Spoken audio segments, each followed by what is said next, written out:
اعوذ باللہ من الشیطان اللعین الرجیم بسم اللہ الرحمن الرحیم الحمد للہ ذی المن والاحسان وذی العز والسلطان الذي خلق الانسان وعلمه البیان والصلاة والسلام على نبی الانس والجان الامکان واب الاکوان رحمة على الخلق من الرحمن وعلى آله الذين هم خلفاء الرب المنان لا سيما بقية الله الذي هو صاحب الزمان واللعنة الدائمة على أعدائهم من الآن إلى آخر الزمان. أما بعد فقد قال الرحمن في القرآن بسم الله الرحمن الرحيم شهر رمضان الذي أنزل فيه القرآن. سامعین و ناظرین محترم، استقبال ماہ مبارک رمضان کے حوالے سے یہ گفتگو کی جا رہی ہے اور قرآن مجید کی معروف و مشہور آیت سورہ بقرہ، قرآن مجید کا دوسرا سورہ، آیت کا نشان 185، جس آیت کے ایک حصے کی تلاوت کا شرف حاصل کیا. ارشاد رب العزت ہوتا ہے شہر رمضان، رمضان کا مہینہ، الذی انزل فیہ القرآن، وہ مہینہ ہے جس میں قرآن کو نازل کیا گیا. سامعین محترم، رمضان المبارک کا مہینہ وہ مہینہ ہے جسے خدا نے شہر اللہ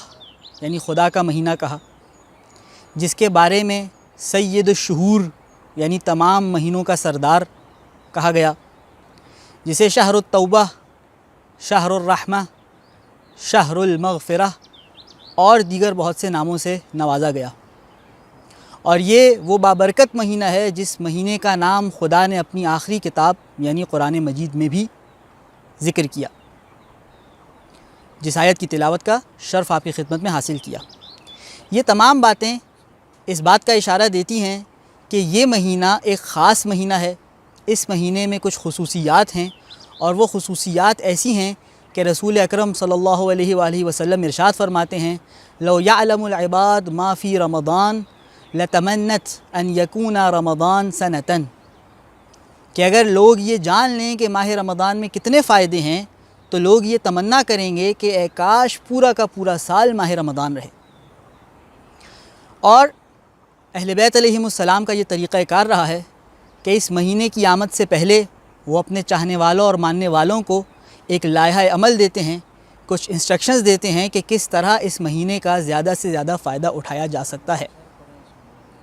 اور اہل بیت علیہم السلام کے کلام سے جو باتیں ہمیں ملتی ہیں انہیں ہم دو حصوں میں تقسیم کر سکتے ہیں.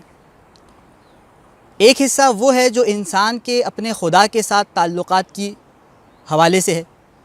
اور دوسرا حصہ وہ ہے جو اس رمضان المبارک کے مہینے میں انسان کے دوسرے انسانوں کے ساتھ تعلقات کے حوالے سے ہے. یقیناً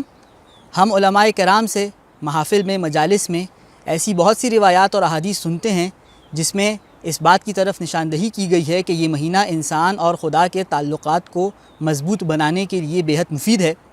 لیکن ساتھ ہی ساتھ ائمہ اور اہل بیت علیہم السلام نے یہ بھی ہمیں بتلایا ہے کہ اس مہینے میں انسان بندوں کے ساتھ بھی اپنے تعلقات کو بہتر بنا سکتا ہے اور اس مہینے کو اس غرض کے لیے بھی استفادہ اس سے حاصل کر سکتا ہے. میں صرف ایک حدیث اس حوالے سے آپ کی خدمت میں پیش کروں گا جو کہ شیخ صدوق نے اپنی کتاب فضائل الاشہر الثلاثہ میں ہمارے 8ویں مولا و آقا امام رضا علیہ السلام سے نقل کی، جس حدیث میں مولا نے بڑے خوبصورت انداز میں ان دونوں امور کو، حقوق اللہ اور حقوق العباد کو جمع کیا اور اپنے چاہنے والوں تک یہ پیغام پہنچایا کہ اس مہینے میں ان دونوں امور کا برابری کی بنیاد پر خیال رکھنا ہے. میرے مولا و آقا فرماتے ہیں الحسنات فی شہر رمضان مقبولہ، جو کوئی بھی نیکی انجام دے گا ماہ رمضان میں وہ قبول ہو جائے گی. والسیئات فیہ مغفورہ، کسی کا کوئی گناہ ہے پالنے والا اس بابرکت مہینے میں ان گناہوں کو معاف فرمائے گا. من قرأ فی شہر رمضان آیۃ من کتاب اللہ عز وجل کان کمن ختم قرآن فی غیرہ من الشہور، جو اس ماہ میں ایک آیت کی تلاوت کرے گا اسے اس قدر ثواب ملے گا جتنا ثواب عام دنوں میں پورا قرآن ختم کرنے پر ملا کرتا ہے. اس کے بعد اب دیکھیے یہاں تک انسان اور اس کے پالنے والے کے تعلقات ہیں، عبد اور معبود کے تعلقات ہیں. اس کے بعد مولا اس دوسرے رخ کو دکھاتے ہیں کہ اس مہینے میں انسان بندوں کے ساتھ اپنے تعلقات کس طرح بہتر کرے۔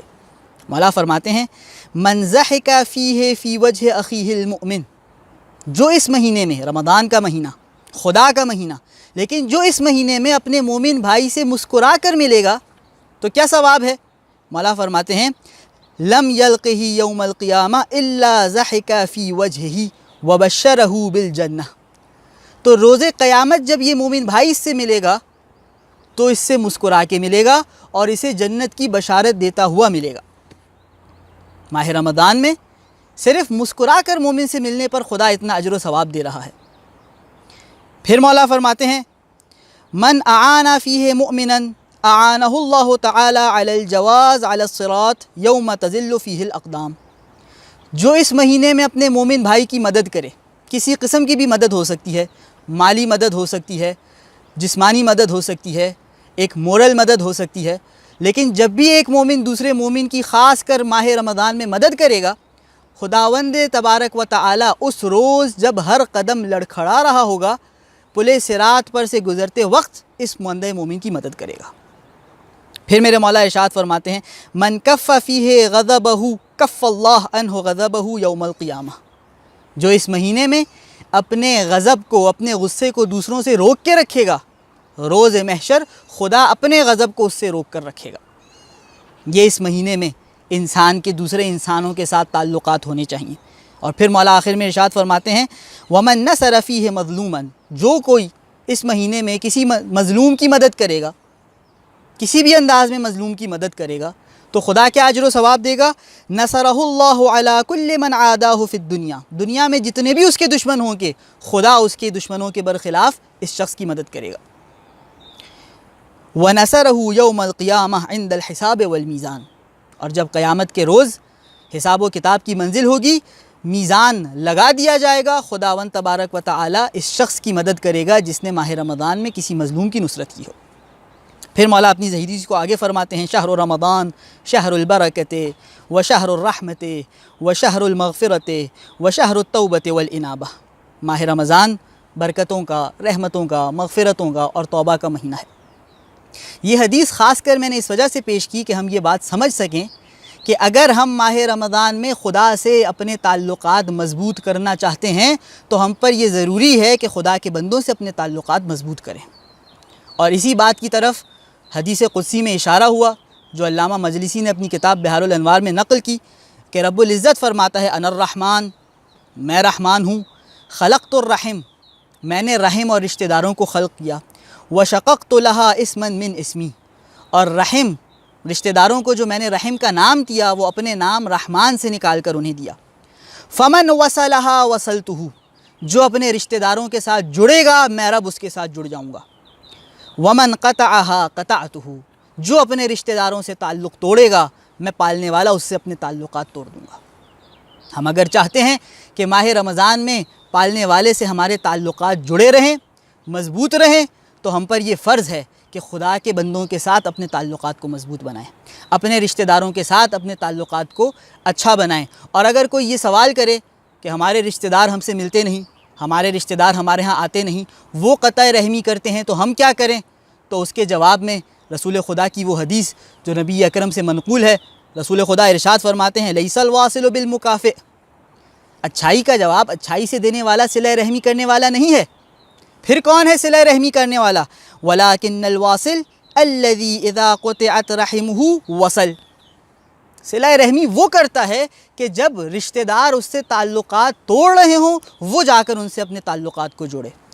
تو اس ماہ مبارک رمضان میں ہم خدا کے بندوں سے، اپنے رشتہ داروں سے اپنے تعلقات کو مضبوط کریں اور خدا کی بارگاہ میں یہ دعا کریں کہ پالنے والے ماہ رمضان سے بھرپور انداز میں ہمیں فائدہ اٹھانے کی توفیق عنایت فرما، ہمیں اس مہینے میں